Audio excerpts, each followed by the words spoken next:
She's pregnant. Divorce me.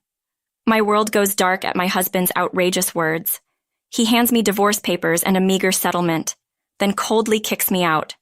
I have nowhere to go, barely holding back tears. But then, right after, a life-changing phone call comes in. My name is Evelyn. I'm 30 years old. I've been married to Samuel for 2 years. By all accounts, I should be living the newlywed dream. But my current reality is far from happy. It all started when Samuel brought up the idea of living with his parents before we got married. Hey, Evelyn, how about we live with my parents? We've never talked about that before. Look, I travel a lot for work. I worry about leaving you alone. Samuel, you're overreacting. I'm an adult, you know. I don't want anything to happen to you. My mom's at home, and since you're working too, she could help out around the house. It could be easier for you. Well, maybe. But despite my reservations, Samuel kept repeating that he was worried about me. Foolishly, I took his words to heart, thinking he really cared for me. As a result, I reluctantly agreed to move in with his parents. The day after we officially tied the knot, all the moving was done, and once things settled down, I took a moment to give my mother-in-law a proper greeting. Mother-in-law, thank you for having me. From today, I look forward to being part of the family. Mother-in-law glares at me and sighs, Yeah. Would you like some coffee? No need. Instead, why don't you go unpack? It's annoying to have all those boxes lying around. Oh, you're right. Sorry about that. I'll get right on it. Do I have to tell you to do everything? What kind of upbringing did you have? From day one of moving in, I received harsh words from my mother-in-law. Not wanting to upset her, I quickly began to unpack. Anxiety swirled in my head. She seemed really mad. We're going to be living together, so I really want to get along if possible. But despite how I feel, my mother-in-law's snide remarks just keep escalating. Before heading to work, I prepare breakfast and set the table. Since my husband and father-in-law leave the house early, I inevitably end up eating with my mother-in-law. She takes a bite of the pancake and shouts, "What is this, Evelyn? What on earth is wrong with these pancakes?" Didn't they suit your taste? Suit my taste? They're horrendous. You expect me to eat this? I did a taste test multiple times, and it seemed fine to me. That just means your taste is off. Remake them now. Her unreasonable demands often made me nearly late for work. Living with her was pushing me to my limits. One day, as I was checking my phone between chores, my mother-in-law began berating me in front of my husband. Evelyn, what are you doing? I just finished hanging laundry, so I was taking a break. A break, you say? Who do you think you are? I'm sorry, but I finished all the household chores. Don't talk back. Wives don't have the luxury of breaks. Find something to do and keep working. Got it? But, no buts.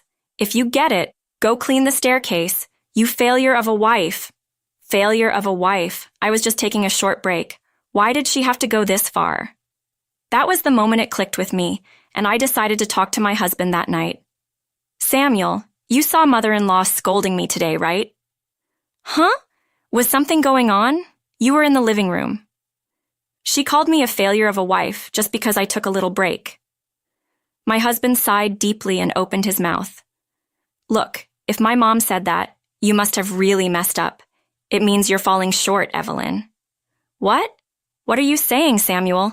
I'm also disappointed in you. What? I thought you'd be a better wife? But as my mom said, you lack awareness. Be more responsible. What lack of awareness as a wife? What does that even mean?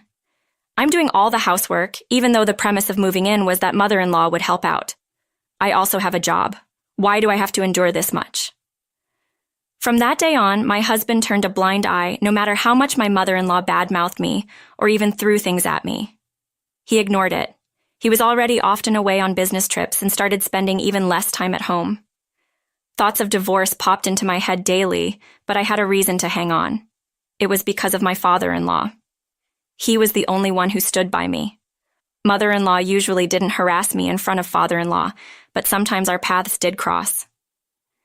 Evelyn, is the front entrance clean yet? Yes, right away. After that, you have to weed the garden. I told you just yesterday. I'm sorry. It started raining yesterday. You're just slow. That's the issue. Useless. You neglect housework because you're always working. I'm sorry. Just as I apologized, my father-in-law's voice rang out. What's going on here? What have you been saying to Evelyn? Well, she's slow, so you're having her do all this for you and then you talk to her like that? But she really is slow. The garden is still full of weeds, and even the food doesn't taste good and there's not enough of it. Weren't you the one who never touched the garden before we all moved in? And don't you always bring home ready-made meals? If you're going to complain, at least be able to do it yourself. Fine. Whatever. Whenever my father-in-law confronts her with these truths, my mother-in-law retreats to her room. Each time he apologizes to me sincerely. Evelyn, I'm really sorry about my wife's behavior. No, it's okay. Thank you, father-in-law. If anything else happens, let me know. Don't hesitate. Yes, thank you. My father-in-law, who has a strong sense of justice, always stands up for me and scolds mother-in-law.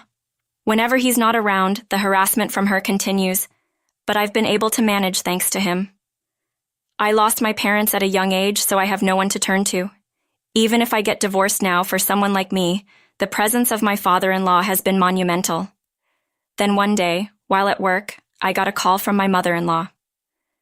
This is odd. Why is she calling me at work? Picking up the phone, I was shocked to hear the news. Your father-in-law has collapsed. Come to the hospital immediately.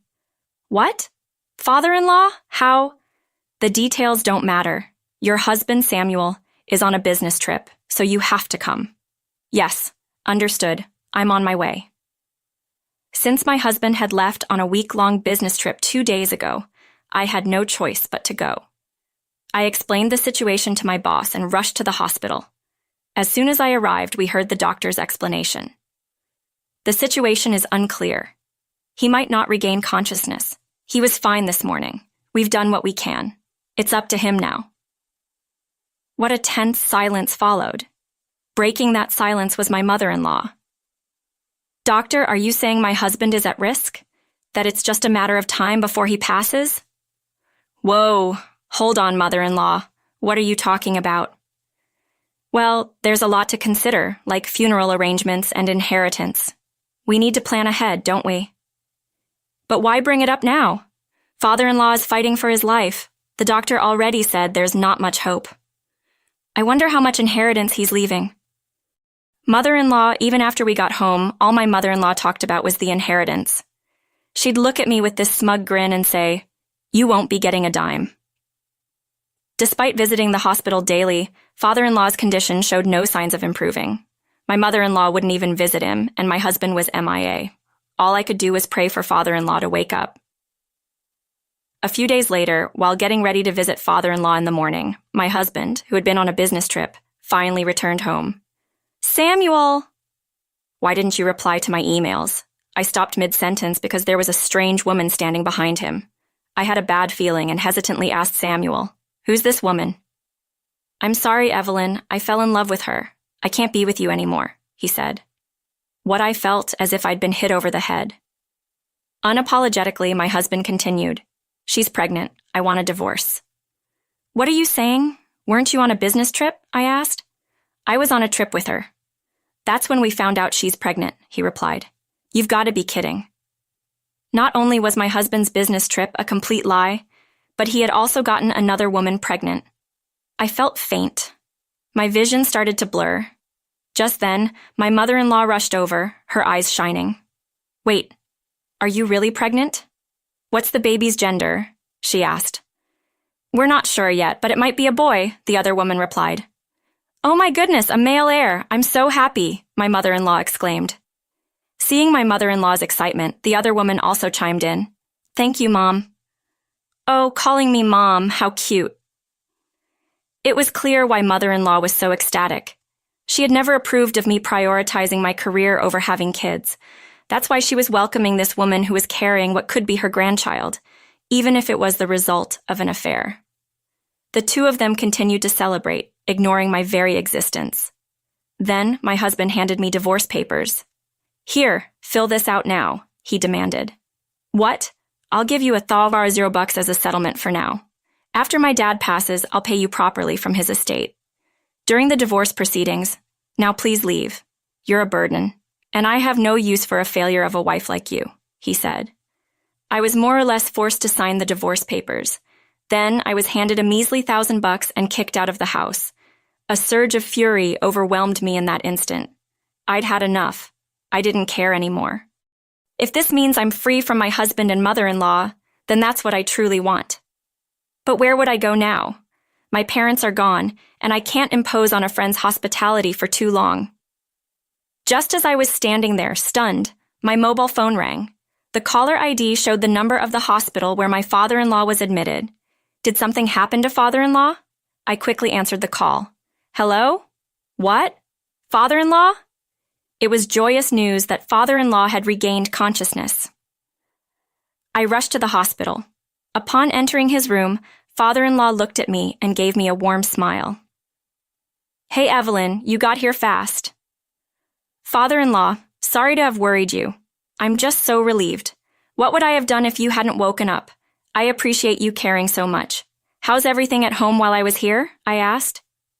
Well, the thing is, I told father-in-law about everything that had happened back at the house, including the fact that I had just been divorced. I poured out my deepest gratitude to him. Thank you for always treating me like your own daughter. You've given me so much to be thankful for. Father-in-law quietly laid his hand on my teary shoulder. Evelyn, this might not be appropriate to ask, but would you consider making me your real father? What I heard from the hospital staff was that you were the only one who came to visit, so when I woke up, I asked them to call only you. Is that so? Seeing their true colors this time made me realize that blood doesn't matter. From now on, I intend to focus only on you, father-in-law. And so I decided to become father-in-law's adoptive child. After that, I started the discharge procedures for father-in-law. Once he was discharged, we both went to ring the doorbell at my in-law's house. When my mother-in-law opened the door, she was shocked to see both father-in-law and me. Father-in-law, why are you here too? At the sound of mother-in-law's voice, my ex-husband appeared from the back of the house. His reaction was even more shocked than my mother-in-law's. Evelyn, what are you doing here with Dad? Hey Samuel, you said you'd pay me alimony from your dad's inheritance once he passed, right? So, your dad is clearly in good health. How are you planning to pay that alimony? I asked. Look, I can't right now. Once my dad eventually passes and I get the inheritance, I will pay you, okay? Can we drop it? He pleaded, breaking into a sweat. I dropped the bomb. I'm sorry to break it to you, but you're not inheriting anything. My ex-husband's face turned pale, his mouth twitching. That's when my father-in-law delivered the final blow. From now on, Evelyn is my only family. I'm giving all my property to her while I'm still alive. This house will be in Evelyn's name, so the two of you need to leave. Leave now. You can't be serious, Dad. Do you think I joke about this? I'm utterly done with you all. You only care about my inheritance. Get out now. You're both worthless. Father-in-law then forced my ex-husband and his affair partner out of the house and promptly shoved divorce papers in front of mother-in-law. Just like my ex-husband tried to do to me, he somewhat aggressively pushed for her signature. So, your name here? No way. She was resolute. You forced Evelyn to sign divorce papers, didn't you? Now sign. She let out a tiny shriek, then reluctantly signed the papers. They apparently moved into a one-room apartment with his affair partner, with all their belongings shipped to them. Cood, their new place must be a mess. As for me, thanks to my father-in-law, I was able to claim alimony in the divorce. We also completed the adoption paperwork, and now we're enjoying peaceful days as if we're a real father and daughter. It's nice out. How about we grab a basket and head to the park?